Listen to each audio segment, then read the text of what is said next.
Hello all, and welcome to the Mosquito feature video. This video is a partner for the manual that you are no doubt reading right now, because of course you are. We have split this into two chapters, as the options panel is also essentially split into two parts. And whilst this video is taken in FS20, these options work just as well in FS24, which the Mosquito is also compatible with. So we shall start by getting the options panel up. You will find the options panel switch on this area on the left, which in the real plane handles radios.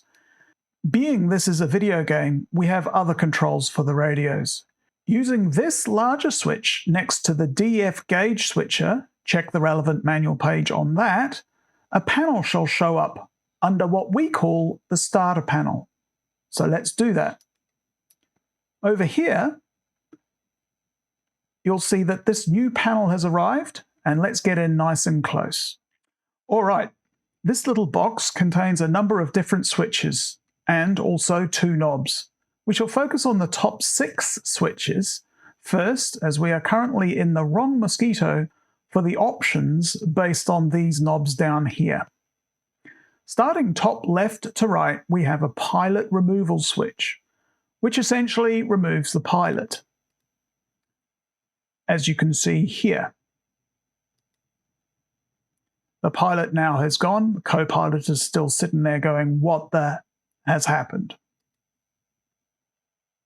The co-pilot is actually a 3-way switch. In its current position, the co-pilot is sitting next to the pilot, all chummy. Well, they are arguing over a bet on an MG versus a Lysander, but that's a story for a different video. Dragging the switch up will remove the co-pilot like the pilot, essentially an empty plane, as you can see there. However, pulling it downwards makes the co-pilot contort himself into the bombardier's position, as seen here. Hello everybody. Next to the pilot controls are the hush kit controls, often called flame guard controls. Switching this switch to on will remove the hush kits or the covers to expose the exhausts. Just pop outside and have a look at that for a second. So as you can see, the exhausts have been exposed. Night missions in particular require the hush kits or flame guards to be installed. We have also made a random flame effects that show should you have the hush kits off. Random effects are quite random. The engines aren't started to save our hearing, let alone yours, so that's something you can experience. They disappear when the flame guards are put back on. Below these 3 top switches are the engine cover switches, which will remove the engine covers so you can look at the Rolls-Royce Merlins or perform maintenance. Should you leave or move with them off, they will automatically switch back onto the plane. But just put them back on before starting or moving. And as you can see, there is the Rolls-Royce.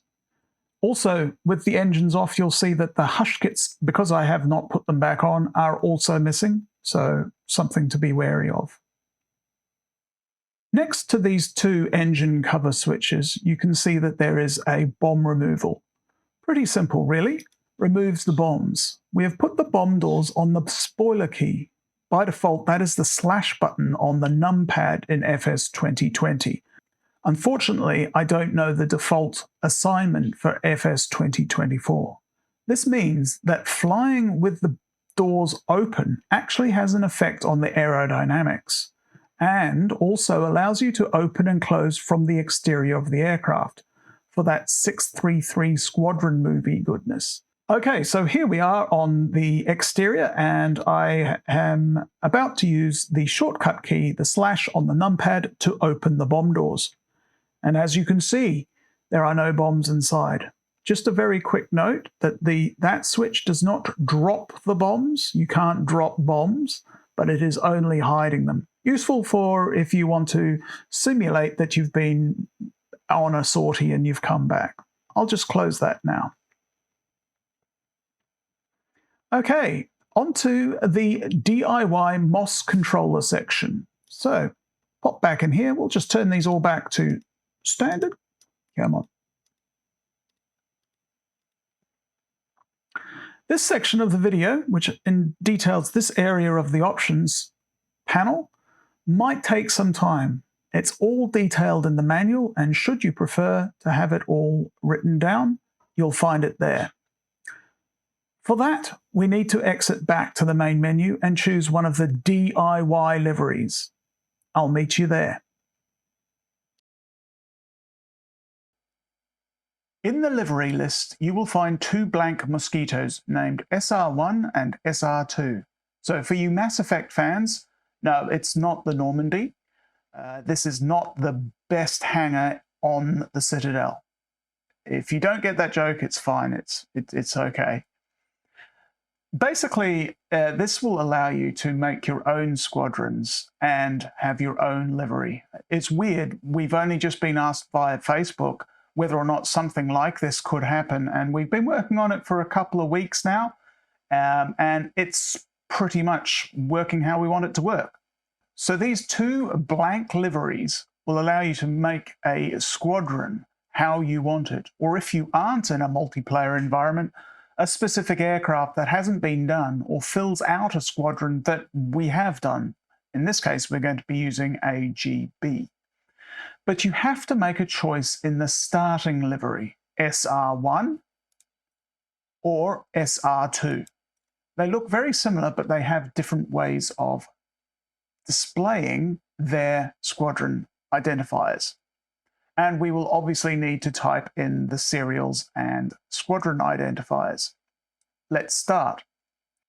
SR1 and SR2 refers to the way that the squadron markings are painted on the side of the aircraft.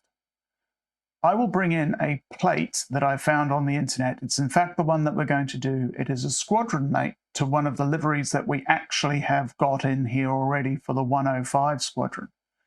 I'll bring it in right now from the other monitor.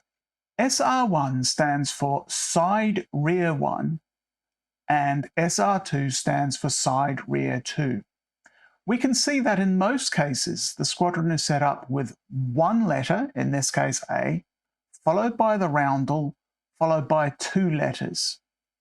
This is an SR2 scheme. However, there are times when this is reversed. So again, on the left side of the squadron identifier, it would be two letters, followed by the roundel, followed by one letter. This would be the one letter. I'm going to choose the SR2. That is one letter, followed by the roundel, followed by two letters from the left side. It was the most used by the Mark IV Mozzie. And in fact, as I mentioned before, this is actually a squadron mate of one that is actually this one right down here, the 105 Squadron EGB. This is the squadron mate to it. I'll just pull them off the screen for a moment. So now, to finish the option, we now have to go for a flight. You can't set the squadron numbers and the tail number from within this actual window. We have to go to the flight window.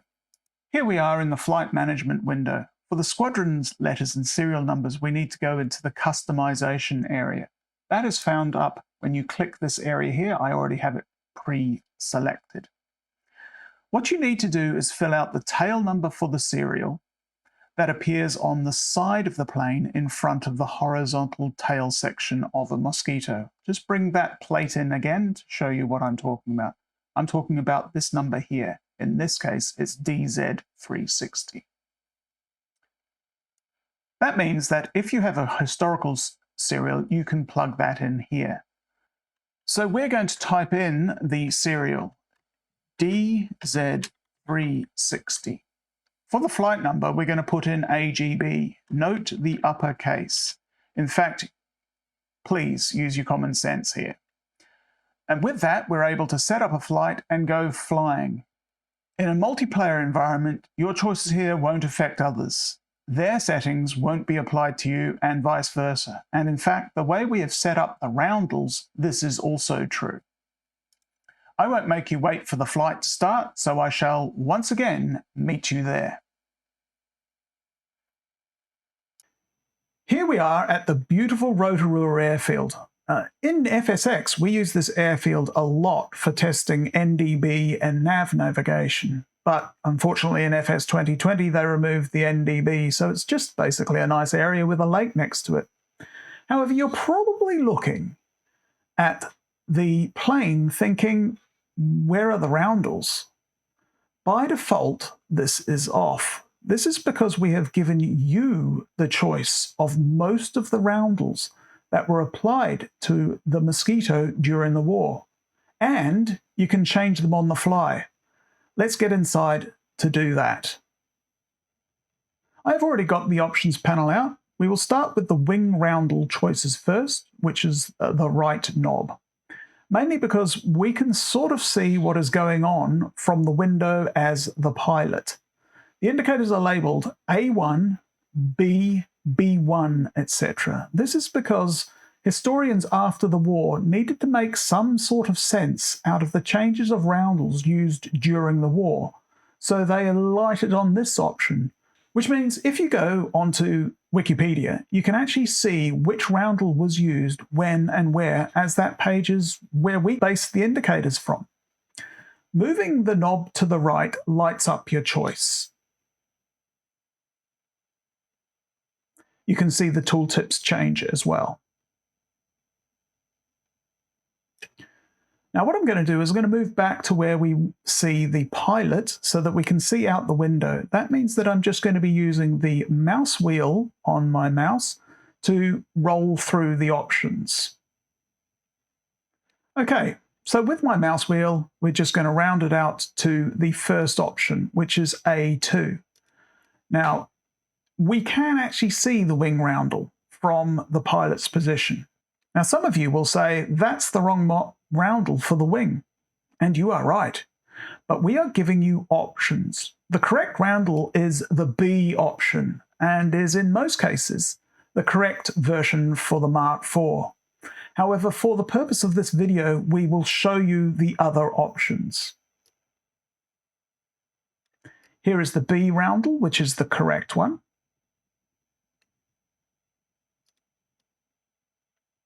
The B1 roundel, obviously incorrect. The C roundel. And lastly, the C1 roundel, which is actually used a little later.